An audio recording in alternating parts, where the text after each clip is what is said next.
Assalamu alaikum everyone. In today's video we will find LCM using prime factorization. So again there are two methods just like HCF. One is three-step method.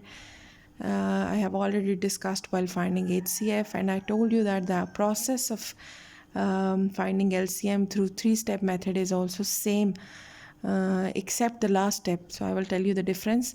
So second method we will be using while finding LCM is repeated division method. So that's a lot different from the one which we use for HCF. So let's start with first method. First method is having three steps. Find factors, prime factors of number, all the three numbers. So then extract common factors. So third is, earlier in HCF, third step is that multiply the common factors, but here it is multiply common factors and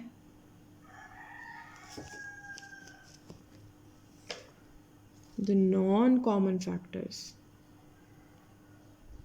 because this is multiple. Multiple is always bigger than the three numbers.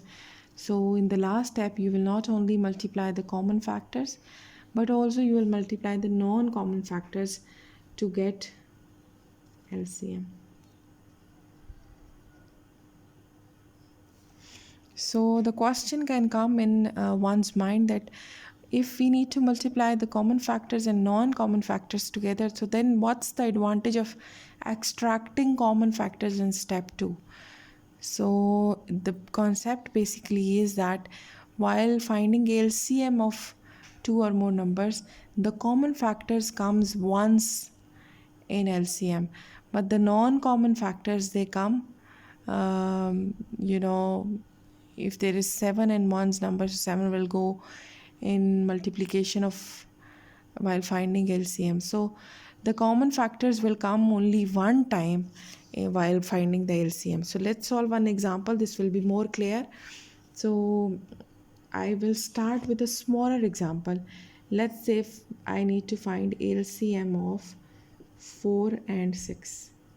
So I told you earlier also that logical reasoning should be there with the student, that HCM, if anybody is saying find HCF of 4 and 6, so your mind should interpret that HCF is the highest or the biggest number which can divide 4 and 6 both. So yes, 2 is the biggest number in this case which can divide 4 as well and 6 as well, but LCM is the least common factor, least common multiple. It means that it is the smallest number which is common in table of 4 and in table of 6. So the first number which is there in table of 4 as well and 6 as well, so that is basically the lowest or the least common multiple. So what we need to do, first step is we need to do the prime factorization of 4 and 6. Very easy, very small number I have picked for clarification of concept. I can divide it with 2 and I can divide it with 2 again. Here I can divide it with 2 one time and then I need to divide it with 3. So prime factors of 4, I will still write them in groups as I was doing in case of HCF. Prime factors of 6. Prime factors of 4 are 2 into 2. There is no other factor. But prime factors are 6 is 2 into 3. So I'm writing them in groups. So now you can see this is the common factor. So if I want to write HCF, common factor is 2. So it means HCF is also 2. So but I need to find LCM here.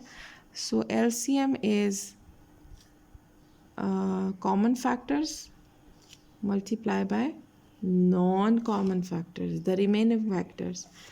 So common factors we know is 2 and the non-common factor is this 2 and 3. So all the other remaining factors. So 2 multiplied by 3.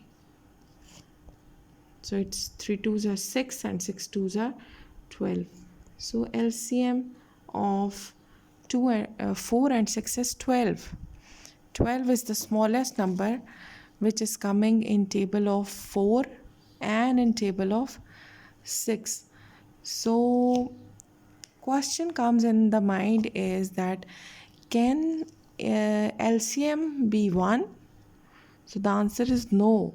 LCM is always the bigger number, or it is always bigger than the given the numbers. Why? Because it is multiple, and we are clear at this level that the smallest multiple of any number is all can only be equal or bigger than the number itself. Like the smallest multiple of 6 is 6 itself. So LCM can never be smaller than the number. So this is very important. So that's all for today. Please practice this in your own time. Question 2 of exercise 1B of NSM 1 7th edition or D1 7th edition you can solve in your own time. Take care. Allah Hafiz. See you in the next video.